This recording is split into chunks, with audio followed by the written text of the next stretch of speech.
We are back following some technical difficulties regarding Project Cars 2 and the PlayStation Network. However, business as usual as we enter week 5 here, kicking it off, of course, with the FMTCC. Round 5 here at Oschersleben A course, right in the centre of Germany. And as you've just been able to see on the front of your screen, Pro Fubby reigning supreme.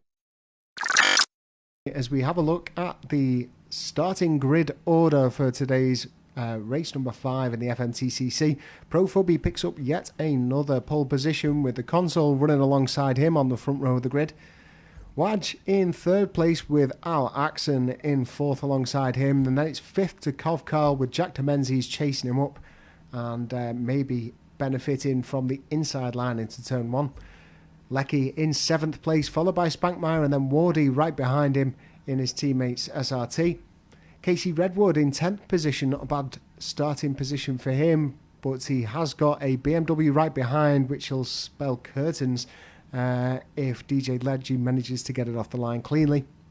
Porsche Man in 12th position, ahead of Green Gaming, who did manage to set a lap in the end, and that lap was quicker than Deadly Hawks, who is ahead of Old Smoky for the start of this one. Here come the lights. And away here, race 5 in the Flux Motorsport Touring Car Championship. Looks to be a good start from the console. Looks as though he's just about to take first place away from Pro Fubby, but Pro Fubby with the inside line on this one. Not much movement from the rest of the pack as we see, big bump there from Jack de Menzies. Looked as though he caught the rear.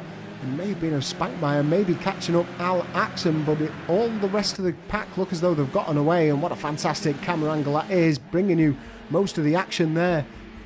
It looks as though Wardy's actually slipping down the grid. He slipped down to 10th position. Deadly Hawk's also fallen right down to the back of the pack.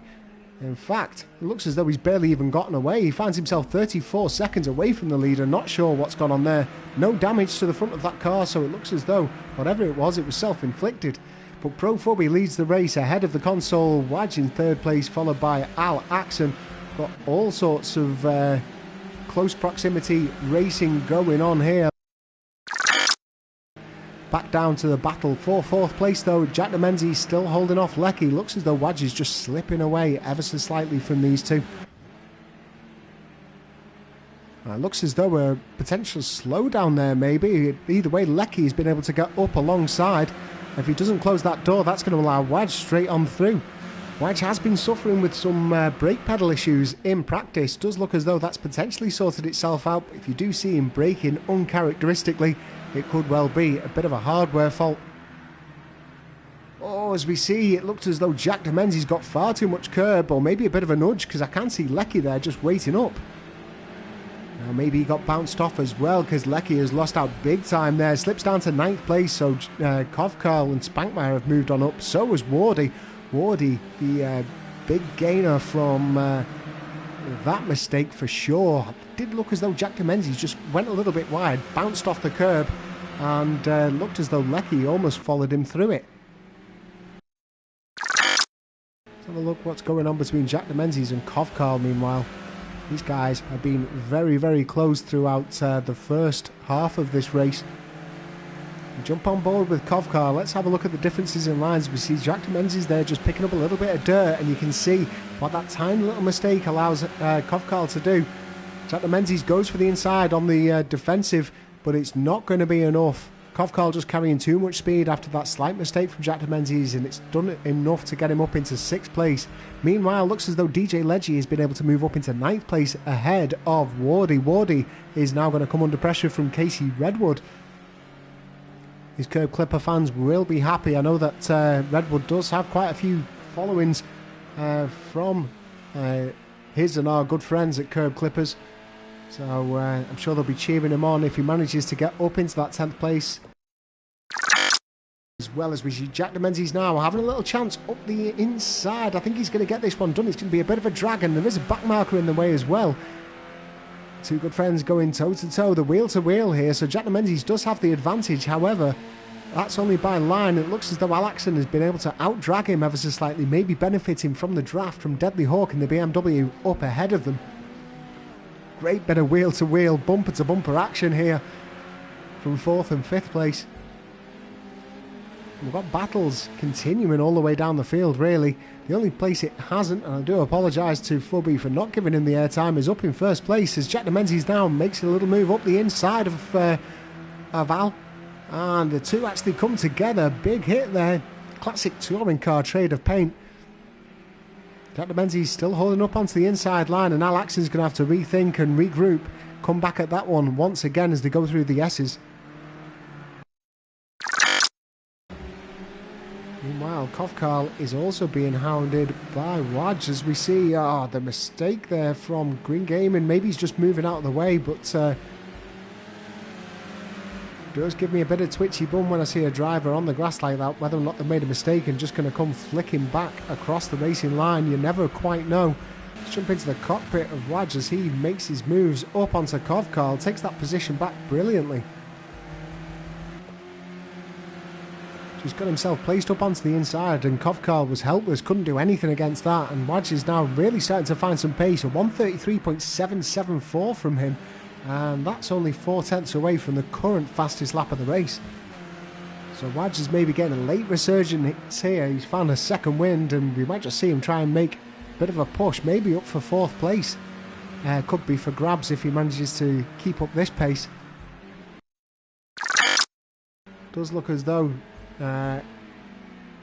Al Axon is under pressure once again from Jack Menzies as we see. I think that might have been Porsche Man once again taking it off circuit. Also, Lecky looks as though he's running alongside to let those front markers make their way through the circuit. Jack Menzies having a little look around the outside. Al Axon was well smart onto it then not to turn in. He actually saw him hesitate to make sure they didn't wipe both of them out.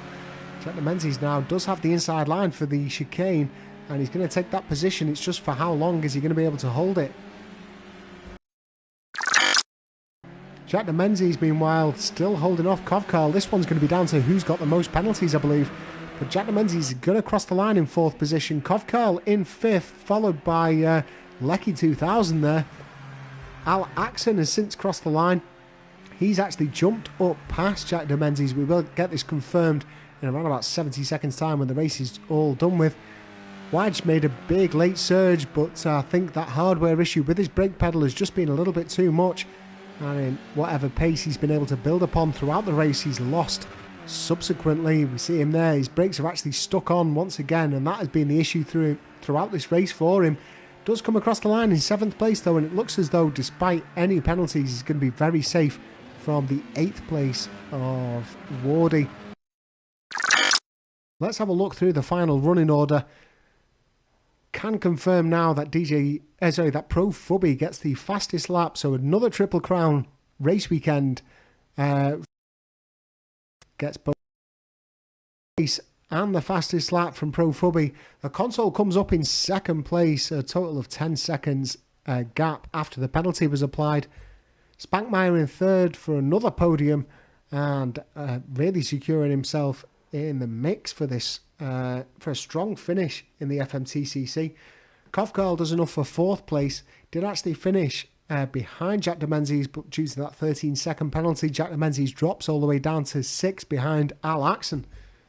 Wadge finishes up in 7th place despite his 9-second penalty, and then Wardy ahead of DJ Leggy in the end as we saw the two coming together. There might well be a stewards inquiry over that, but for now he remains in 8th place ahead of DJ Leggy. Redwood finishes in 10th place ahead of Lecky in the end, and then Old Smoky in 12th, followed by Green Gaming, Porsche Man in 14th, and Deadly Hawk crossing the line in 15th.